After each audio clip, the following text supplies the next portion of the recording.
There are things you know in your bones before you know them in your mind. I've lived 63 years on this earth, buried a wife, raised a son, held 2 grandchildren before they could hold their own heads up, and I am telling you I knew something was wrong with that house long before I had a single piece of evidence to show anyone. I just couldn't prove it. Not to my son's lawyer, not to the family court judge, not even, sometimes, to myself at 2 in the morning when I'd lie there staring at the ceiling, wondering if I was just a stubborn old man who couldn't let go. My son married Renee when he was 26. She was pretty and sharp-tongued, and she laughed at everything he said, and he thought that meant she loved him. Maybe she did, for a while. They had 2 kids together, my grandson Tommy, who was 9 when all of this happened, and my granddaughter Lily, who was 7. I was at the hospital for both of them. I held each of them before Renee did, because she was still in recovery both times, and my son handed them to me like he was handing me the most important thing in the world, which he was. For the first few years, everything was fine. I lived 40 minutes away, came for Sunday dinners, took the kids to the park, fixed things around their house when my son asked. Renee tolerated me the way you tolerate a neighbor's dog politely, with a little edge underneath. Then my son lost his job. Then they started fighting. Then my son found out she'd been talking to a man she worked with, not just talking, the way you talk to a coworker, but the other kind. By the time the divorce was filed, that man, whose name was Derek, was already spending nights at the house. The custody arrangement gave Renee primary. My son got every other weekend and one evening midweek. I was not in the court order at all. I was just the grandfather. I had no rights. That's what they kept telling me, I had no rights here. But Tommy called me every Sunday. He always had since he was old enough to hold a phone. We had a standing thing. I'd ask him what the best part of his week was, and he'd tell me. And then I'd tell him mine, and he'd laugh because my best part was always something dull, a good cup of coffee, a Cardinals game, the way the light came through the kitchen window in the morning. He thought I was funny for that. Or he used to. About 8 months after the divorce was final, the Sunday calls started getting shorter. Then they started getting missed. I'd call, and the phone would ring, and sometimes Tommy would call back an hour later and sound distracted, like he was reading from something, and say he'd been busy. He was 9 years old. What was he busy with? I asked him once, gently, if everything was okay at home. He said yes, too fast. The way kids say yes when the answer is something else entirely. I drove past the house twice. I know how that sounds. I'm not proud of it. But I drove past, slowly, like I was just passing through, and both times the curtains were drawn even in the afternoon, and Derek's truck was in the driveway on a Tuesday when he should have been at work. I couldn't tell my son. He was already stretched thin, working double shifts, trying to make rent, fighting with Renee's lawyer over back and forth about the kids' school schedule. He didn't need me adding to it with gut feelings. The last Sunday call I got from Tommy was in October. It was short. He sounded like he had a cold, or like he'd been crying and was trying to hide it. I asked him how Lily was.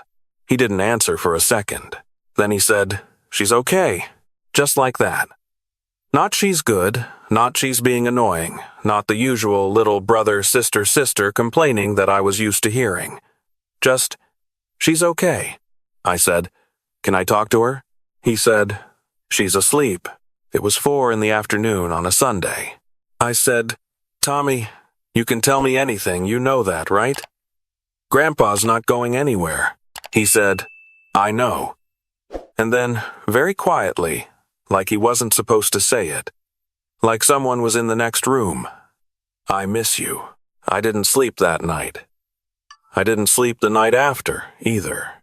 I called my son and told him what I'd heard in Tommy's voice. And he got quiet the way he always gets quiet when he doesn't want to cry, and he said he'd try to move up his next visitation. His lawyer had already sent 2 letters to Renee's lawyer about the missed calls. Nothing had come of it. I made a decision that week. I don't know if it was the right one legally. I don't know if it was the right one in terms of how things work in family court, or what it would mean for my son's case, or any of that. All I knew was that I had 2 grandchildren in a house with a woman who had been getting colder and stranger for 3 years, and a man I knew nothing about, and my grandson's voice on the phone saying I miss you like it was a confession. I decided to go. I didn't call ahead. I thought about it. I almost did it 3 times, picked up the phone, rehearsed what I'd say, put it back down. But something told me that if I called ahead, the curtains would be drawn, and the door wouldn't open, and I would stand on that porch accomplishing nothing. So on a Wednesday morning in November, I drove the 40 minutes, turned onto their street, and pulled up in front of the house. Derek's truck was there. It was 10:30 in the morning. Both kids should have been in school. The front curtains were pulled. The house looked closed up, the way a house looks when nobody wants to be seen. I sat in my car for a minute, an old man in a Buick on a Wednesday morning, telling himself he was allowed to knock on a door. I got out. I walked up to the porch. I rang the bell. Nothing. I waited. I rang again. I heard something from inside movement, not footsteps exactly, just the sense of the house adjusting, the way old houses do when someone shifts their weight inside them. I knocked. Hard. "Renee, it's Gerald. I'm here to see the kids." Silence. I stepped to the side of the porch and looked around the edge of the curtain. The living room was dark. There was laundry on the couch, dishes on the coffee table, a television on with the sound all the way down.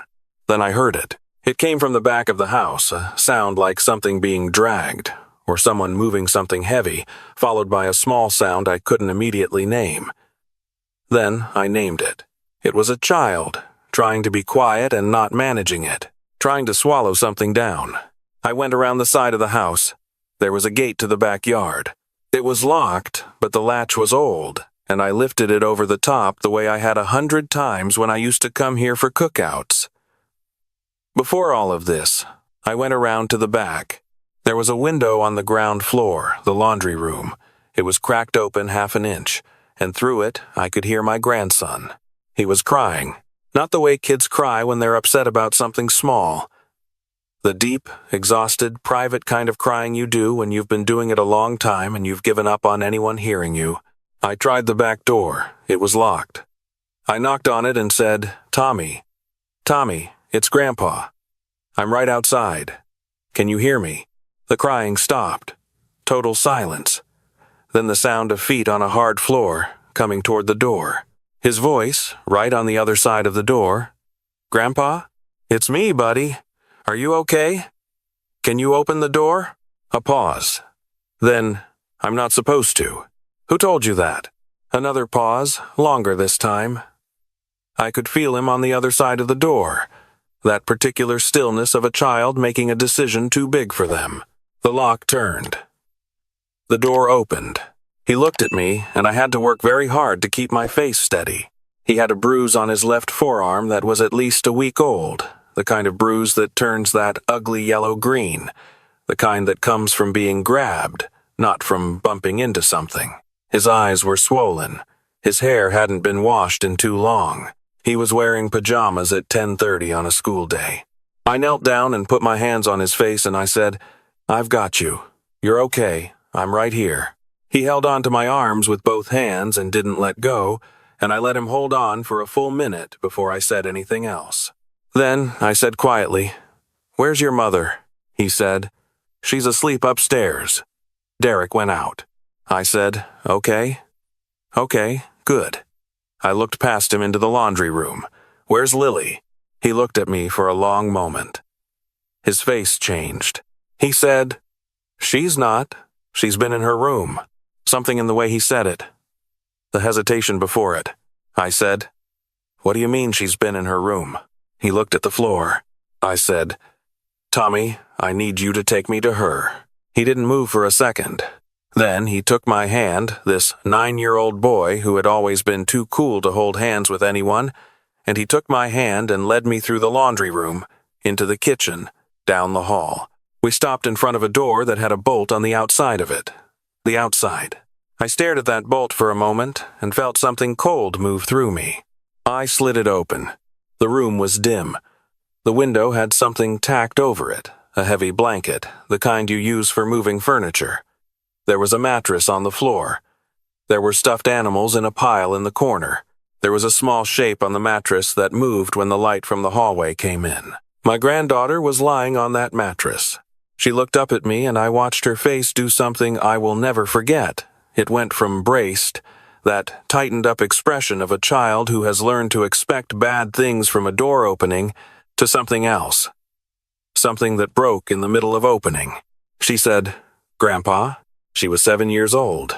She was wearing a shirt that was too small and shorts that were the wrong ones for November. She was too thin. She had a mark on her shin, an old one. She had been in this room, in the dark, with the door bolted from the outside. I picked her up and held her against me and looked at my grandson over her shoulder, and I said, "We're leaving right now. Go put shoes on." He went. I looked around the room. I don't know what I expected to find. I just looked, and that's when I saw the wall. The far wall, the one her mattress was pushed against, was pale yellow, the color Renee had painted it years ago when this was a proper bedroom, when this house was a proper house. And along the bottom portion of that wall, in the section closest to the floor where a small child lying on a mattress could reach it, there were marks. I carried Lily closer and crouched down, and I looked at those marks. They were numbers. Lines scratched into the paint, the way people keep count when they're waiting for something. 4 vertical lines and a diagonal slash through them. Groups of 5. I counted them without meaning to, the way you can't help counting things once you start. 31 marks. 31 days. And beside the marks, scratched deeper, more deliberate a shape. A child's attempt at letters. The kind of letters a 7-year-old makes. Blocky and uneven. Lily was here. I sat down on that mattress with my granddaughter in my arms, and I breathed. I breathed very deliberately, the way I had learned to do when my wife was dying, and I had to be steady for my son. In and out. Keep it together. Keep it together because these children need you to keep it together right now. Tommy appeared in the doorway with his shoes on and a backpack that he'd clearly just stuffed things into. I said, "Good man. Let's go." I carried Lily to my car. Tommy got in the back and put his seatbelt on without being asked. I buckled Lily in beside him. I went back to the house, took pictures of that wall, every inch of it, and pictures of the bolt on the outside of the door, and pictures of the bruise on Tommy's arm. I took them on my phone with my hands shaking, and I made myself be thorough anyway. Then I got in my car and I called 911. I told them I was a grandfather. I told them I had just removed my 2 grandchildren from a home where one of them had been locked in a room for at least 31 days. I told them I had photographs. I told them the mother was asleep upstairs and I did not know when the boyfriend was returning. I told them the address. They told me to wait where I was and not to leave. I waited. Tommy sat in the back with his arm around his sister, who had fallen asleep the way children do when they finally feel safe suddenly, completely, like a switch. I watched them in the rearview mirror. Tommy looked out the window at the house with an expression that was too old for his face. I said, "You didn't do anything wrong. None of this was your fault." He didn't answer. Then he said, "She was scared of the dark." "I know, buddy. I used to knock on the wall. At night, so she knew I was close." I couldn't speak for a moment. "I know," I said. "I know you did. You did a good job. You took good care of her." 2 police cruisers came, then a third, then a woman from Child Protective Services who had a kind face and didn't talk to the kids like they were made of glass, which I was grateful for. I showed the officers the photographs. I told them everything I'd noticed over the past months, the shortened calls, the bruise, the look on Tommy's face. I told them about the wall. They went inside. I sat on the hood of my car with Lily in my lap, still asleep, and Tommy standing close enough that his shoulder was touching my arm. We watched Renee come out in handcuffs 20 minutes later. She saw us. She said my name, said it like an accusation. I looked at her and I didn't say anything. Derek came back 40 minutes after that, pulled up in his truck, saw the police cars, tried to pull back out. They had someone waiting.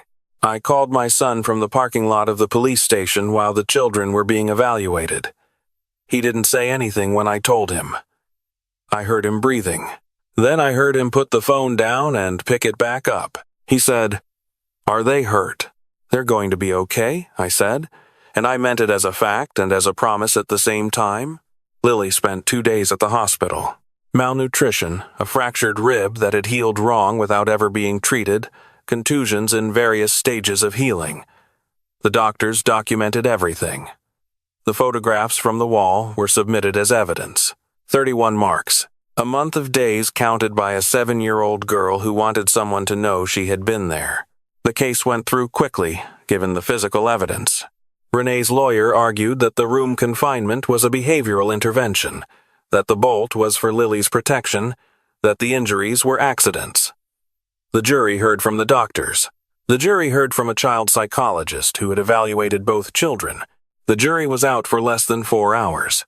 Renee was convicted on 2 counts of felony child abuse and 1 count of unlawful imprisonment. She received 17 years.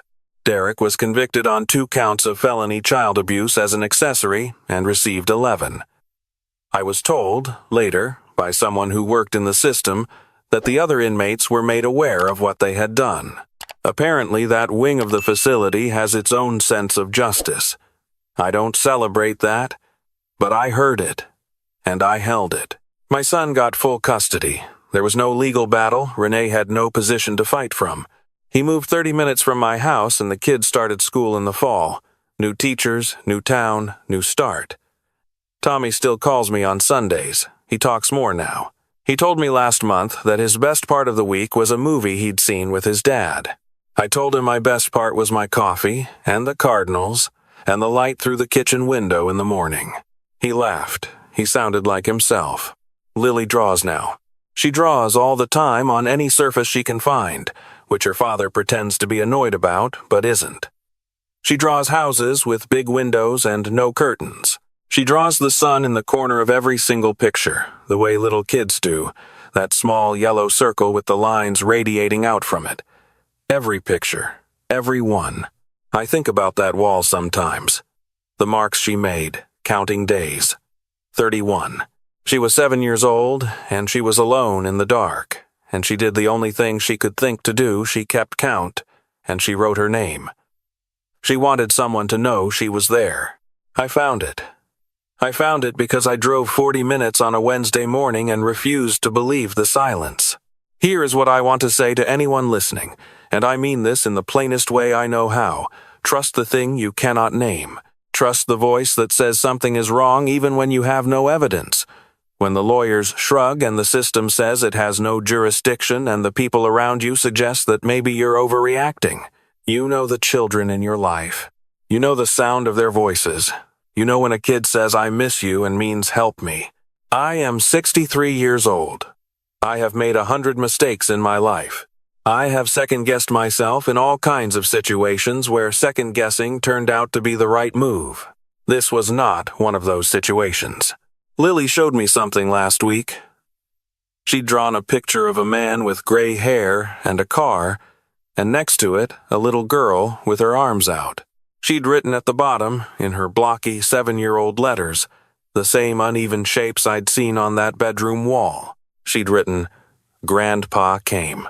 I put it on my refrigerator. I look at it every morning when I get my coffee. Every single morning.